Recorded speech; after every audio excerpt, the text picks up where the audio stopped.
1969 Barracuda. Just the year before the major styling change. These were styled really cool too. I mean, you know, it's like the 70s, what you keep hearing about all the time. But 340, small block, distributor in the back. You know, obvious. It's got the high-powered small block. You could tell because the stock exhaust manifolds are like humped up like that. That's the higher power 340.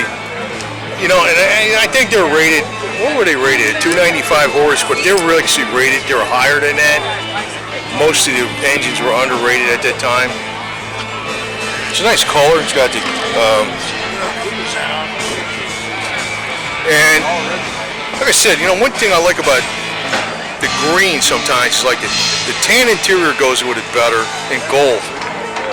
You know, I like blue. You don't like red, but it depends on what red it is. Torque Fly 727.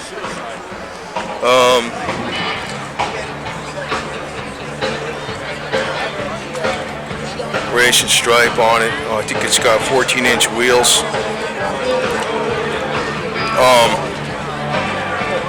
Still had the long, big black glass in the back.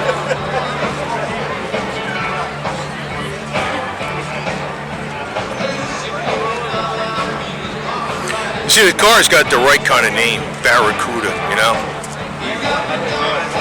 I mean, when you call a car a Valiant, it's the same thing practically. It just doesn't seem the same, right?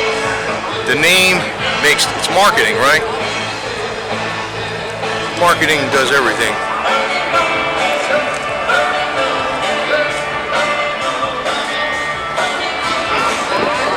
HEMI MSD ignition, the stock brakes and power brakes, power steering, air conditioning, automatic, right? This thing looks like, you know, I mean, it was restored. I mean, look, the paint is still on it. The spring that's on the hood, for crying out loud, you know. New latches. Painted up under there, new insulation.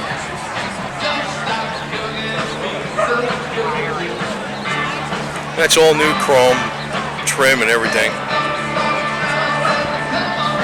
It's a lot of money. That's why I keep saying I wish these 32 and 34 cars weren't so crazy priced, because you know, you don't have to buy all this trim and all these parts for them. And I'm like, why are you? You know what I mean? I wonder if it's a legal thing, maybe. Who knows?